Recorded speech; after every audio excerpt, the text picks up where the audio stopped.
here in Monteverde, and they will show you all the diversity of activities and volunteer work and learnings they experience here in Monteverde.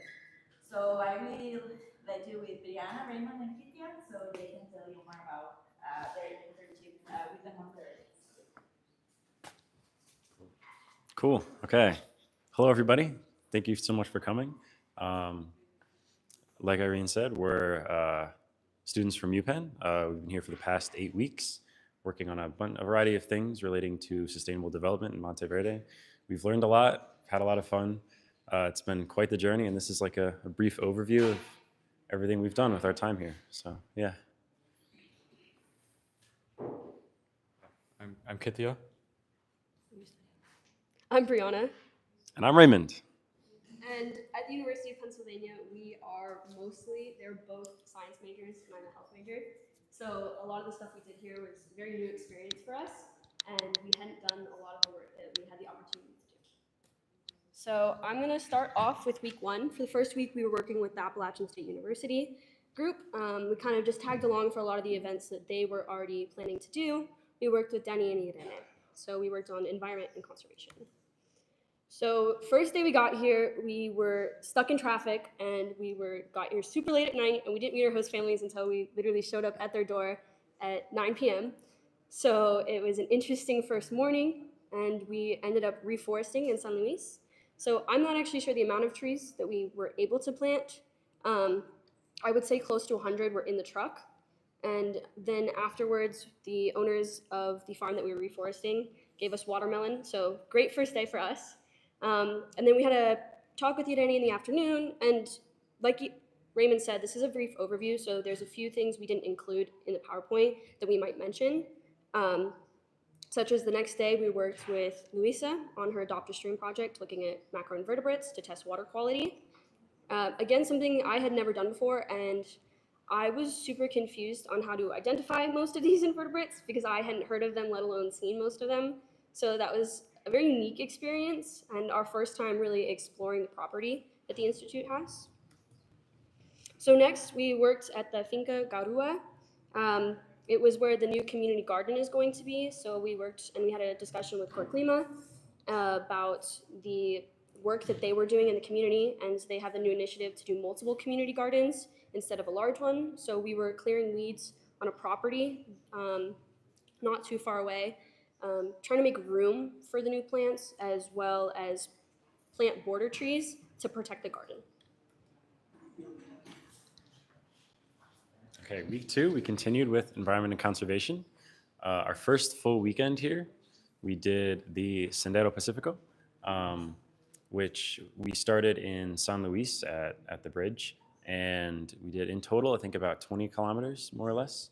It was really fun journey. Initially, when we started, it was quite rainy and wet, so we kind of got a little soaked on the uphill, but once you kind of get over the first mountain, it's all downhill, and it got really sunny, really nice. We had some absolutely fantastic views, and we stayed the night in Albergue Nichos, and where the owner Don Rogelio told us a lot about how the Sendero Pacifico, as like a tourist or eco-tourist initiative, is helping farmers like him reforest a lot of his land through the income that his hostel is bringing in.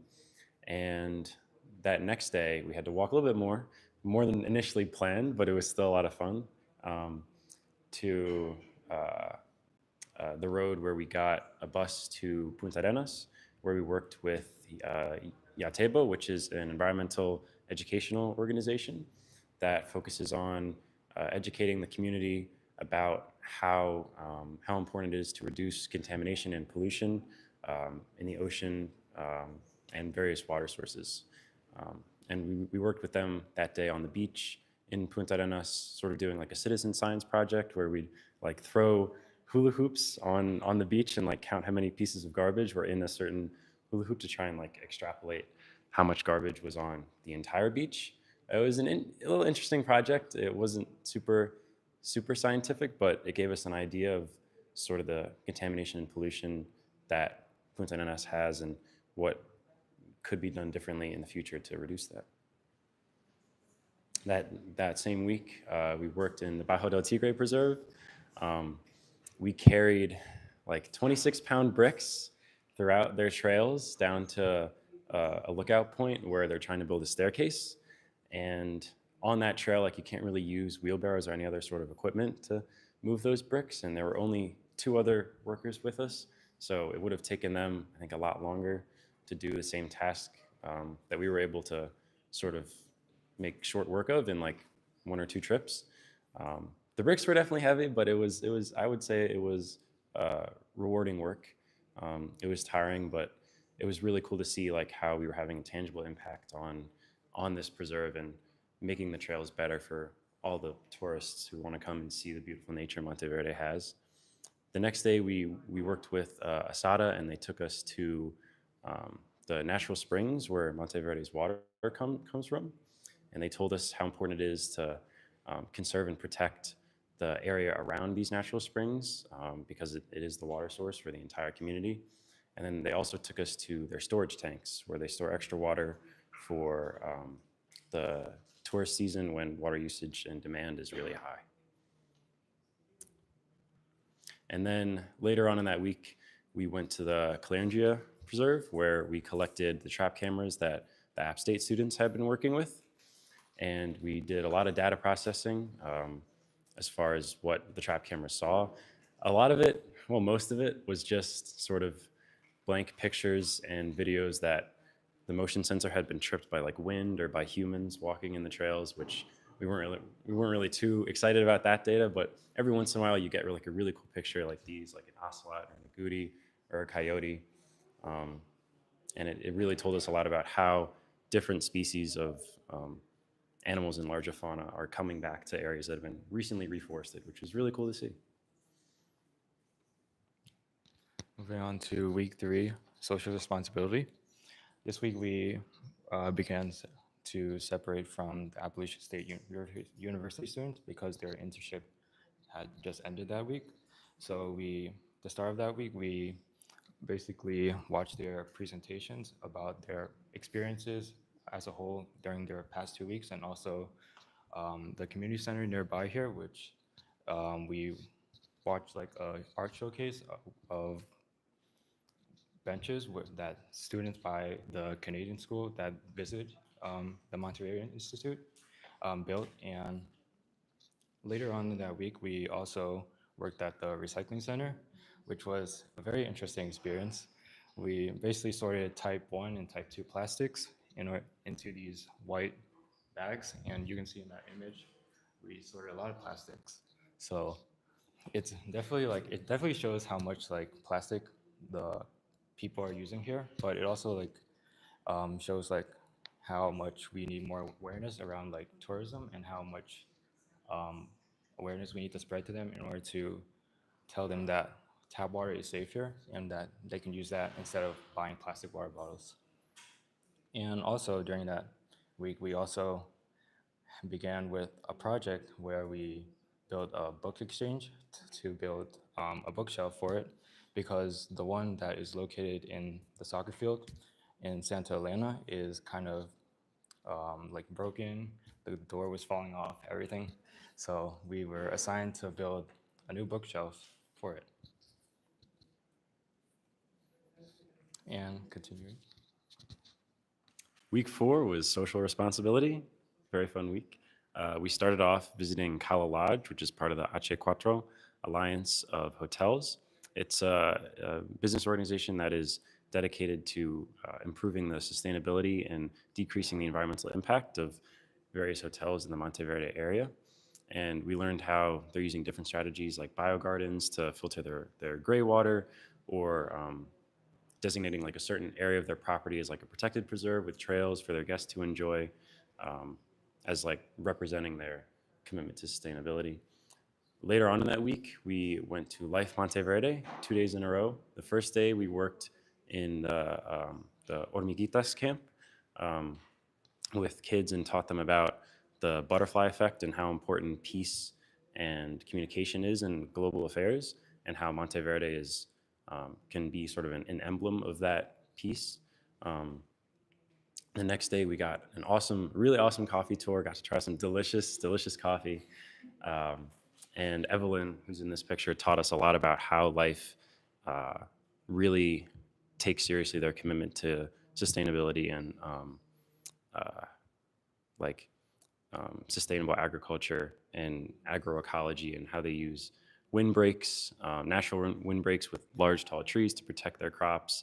They use natural fertilizer that they make on site with microorganisms that they find in the forest, uh, goat manure, um, several other components, and um, inoculated biochar as well.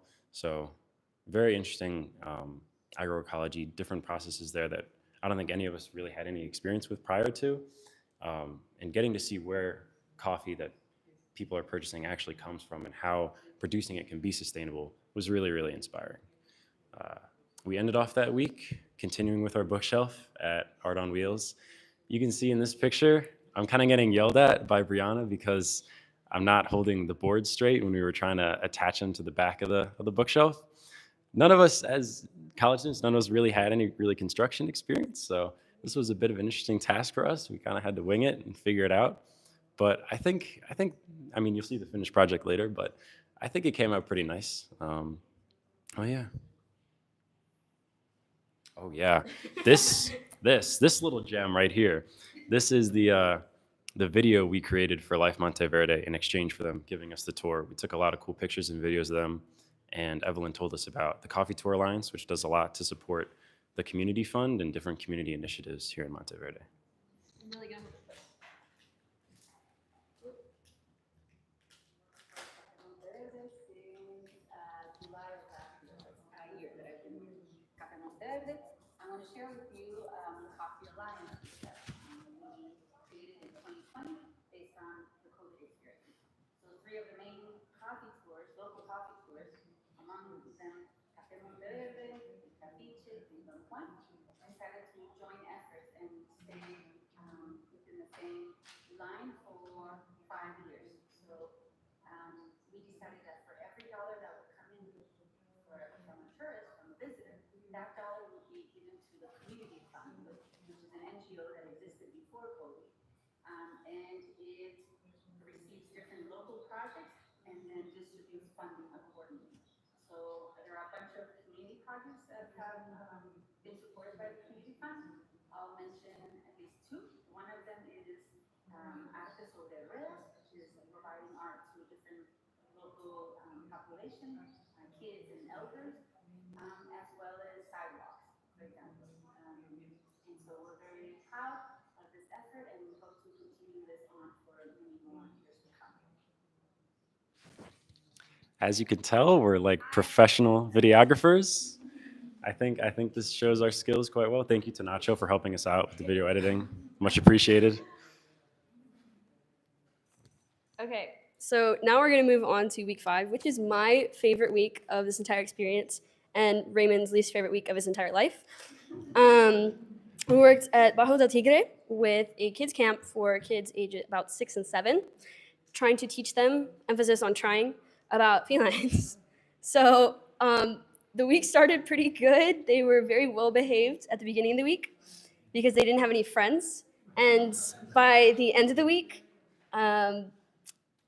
they kind of staged a mutiny when Mariana went to the office and I was left with them.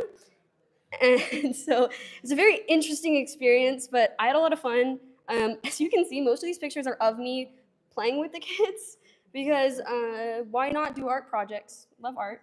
So and one of the big things was trying to make sure that they were learning while also having fun.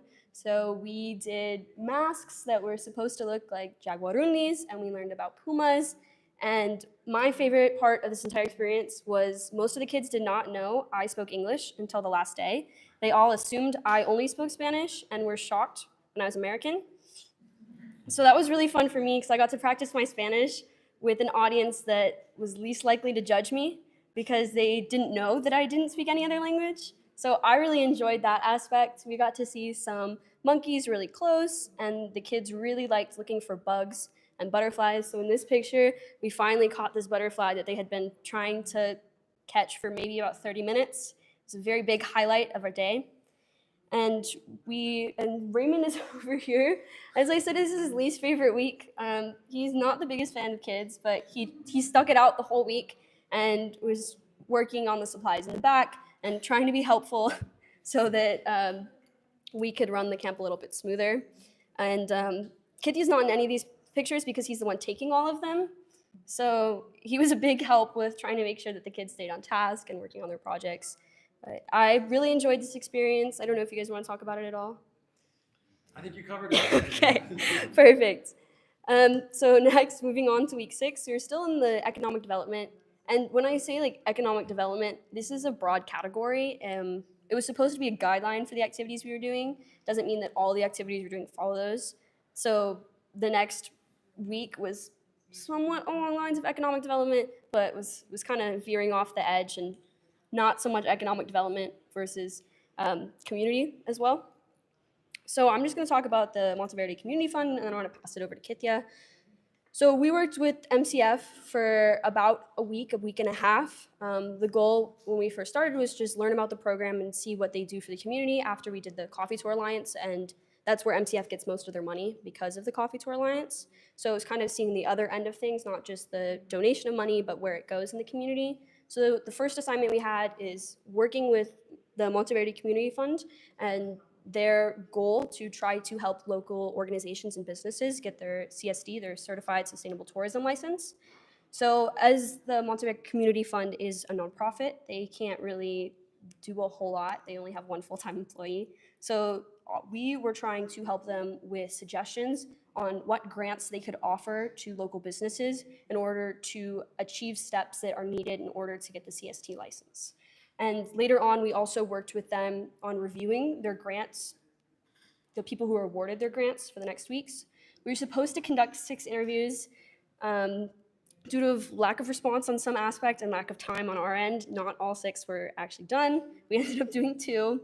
But I think we learned a lot from them. The first one was talking about the community market, and it was very enlightening to see that a lot of these community organizations are just trying to stay afloat.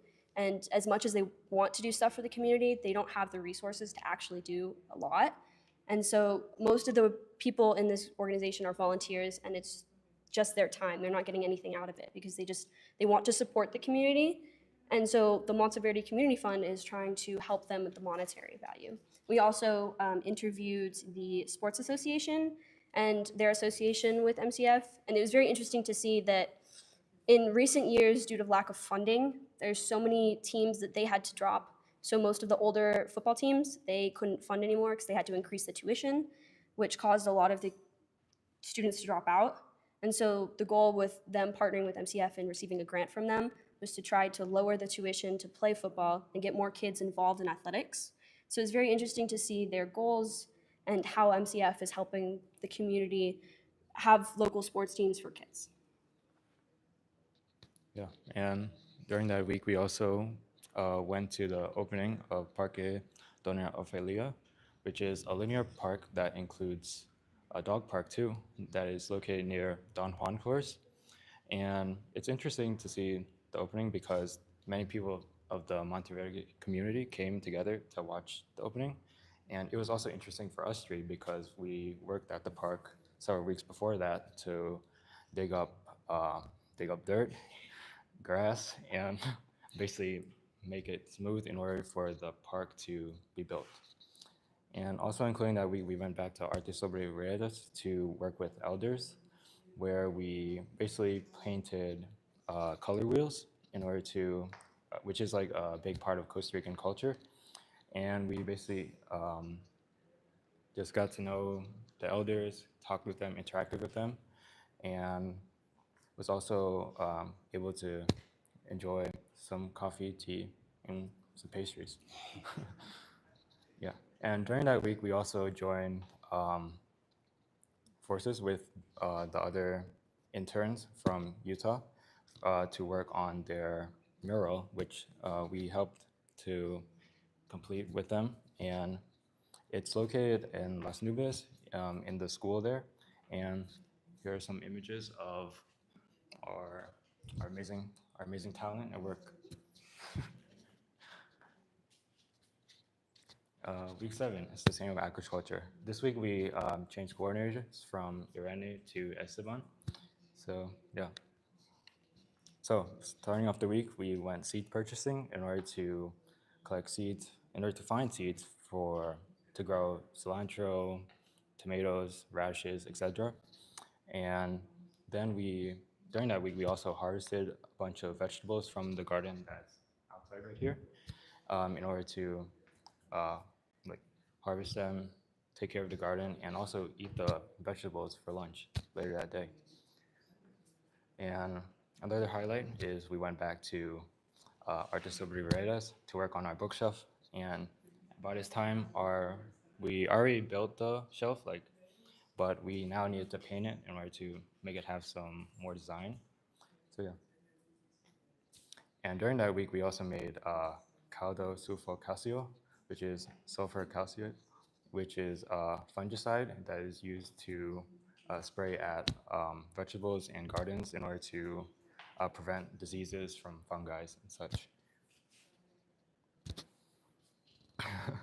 And then during that week, we also went to Finca Uvas de Gloria, which is a farm located a little far from here, but um, we basically got a tour of the farm by this kind lady over here, and at first, and then afterwards we collected mangoes from trees and from the floor, to which we originally thought we were going to eat, but we were just squeezing them in order to make compost.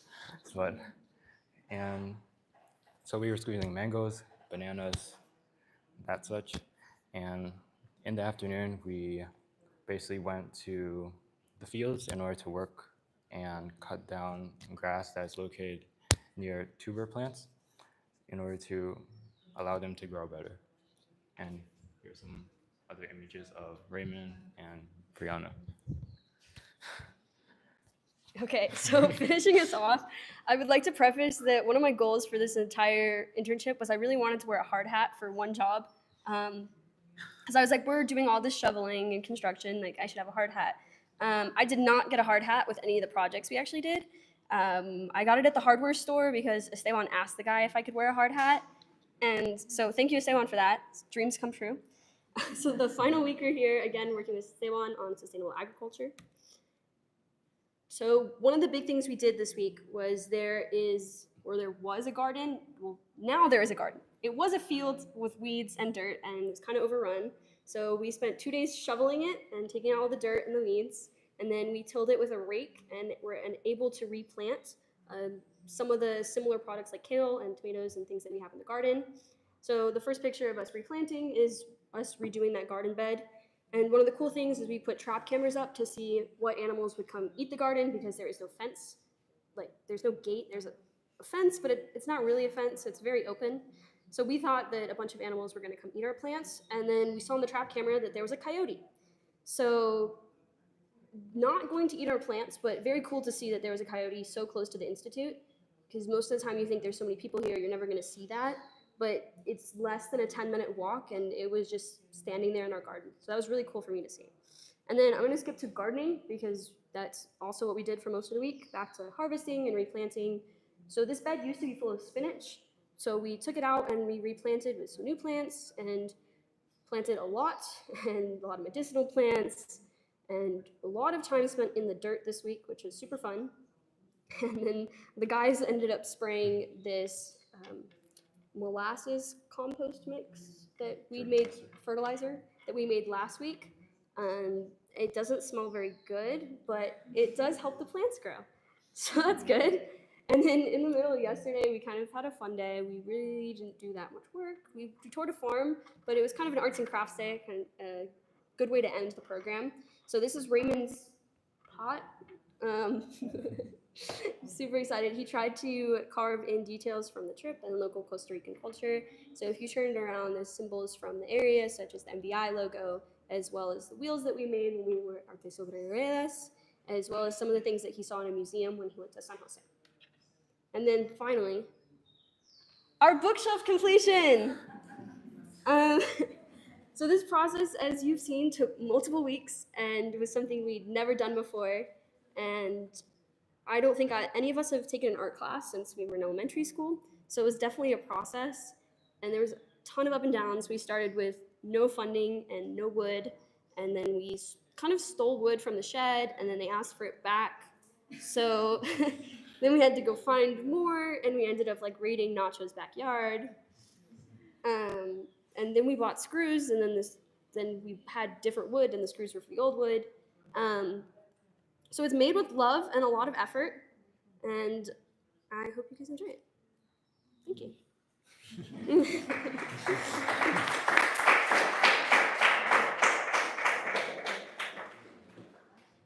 Any questions? Well, thank you so much for all the work you did in the different projects. My question is, what's your biggest takeaway from the experience? And also, what challenges do you face and how do you overcome them? You want to start? I see.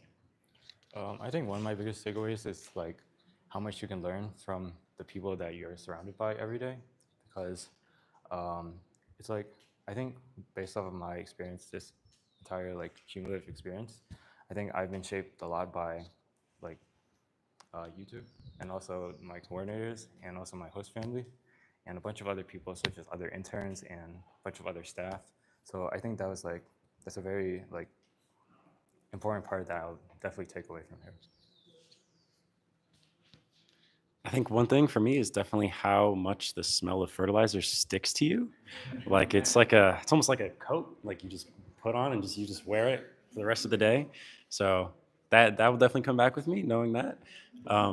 But also going to this farm and seeing like walking around and harvesting the different like plants and fruit we were going to eat, and then actually eating it for lunch, and like feeling that connection to the food we were eating, and like knowing where it was coming from, and like seeing the plants. Um, and it was absolutely delicious food. It's fantastic. Um, that was really powerful, and I think a lot of Americans, especially, have lost that connection with their food. They like I feel like most things we don't really know where they come from, who's working to get us the food, like what that process is. So seeing that and getting to participate in that was very powerful and very inspirational. My biggest takeaway from this entire experience is that the little things you do can have a huge impact even when you don't see it.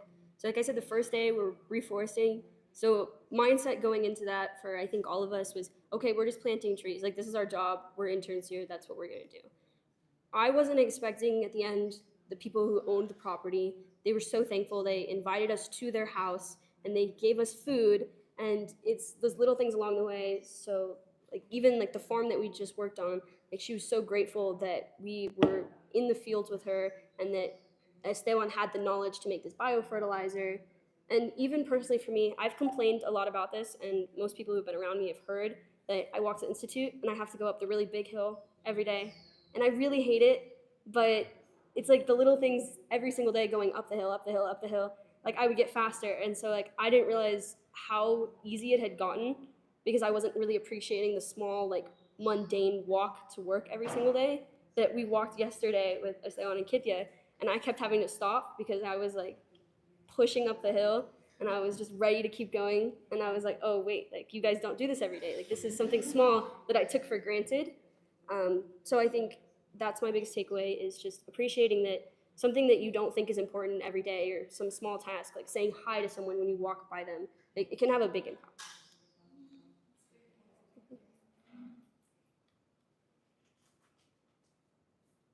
No more questions? Okay, thank you. Oh wait.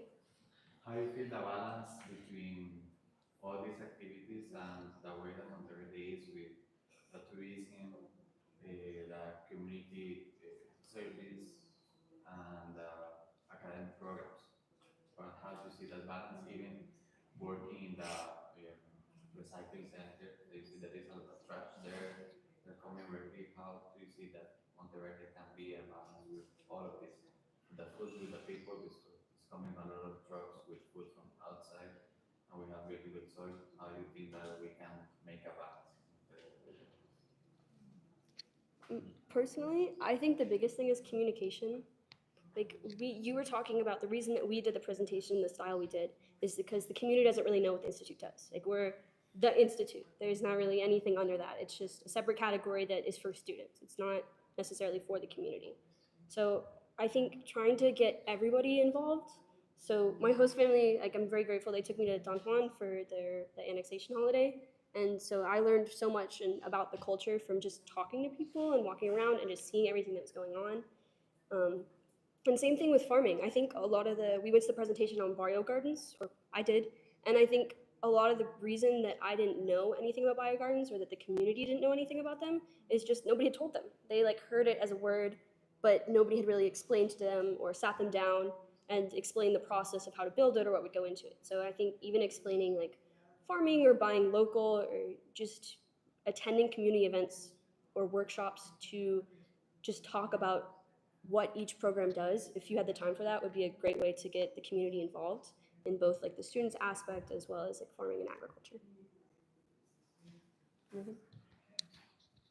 I think working with a lot of these cool organizations like Life and H4 and the Community Fund, I think as far as sustainable agriculture and production here is concerned, I think all the infrastructure is there. I think it might just take a little bit more time to be fully sort of realized, but I had a certain, like, I think my first time walking around here, I was very shocked. I didn't expect it to be as touristy as it was. I was really surprised. Like, wow, this is like Las Vegas in the mountains. Like, this is crazy. But working with these different organizations, like I saw how much of a priority ecotourism and sustainability is to everybody here. And so I think all the motivations there. I think maybe just time. Yeah. Also, thinking back about our probably our first or second day here, we did a presentation. Well, we looked at a presentation about sustainability in Monteverde and what is sustainability. And I guess after at this point now, after seeing all the different experiences that we've done, we can I'm starting to form how it's all connected in a way, and how it contributes to how the community is able to become more sustainable and is able to practice more initiatives that are able to unite people and also grow it at the same time. Any more questions? Okay, thank you.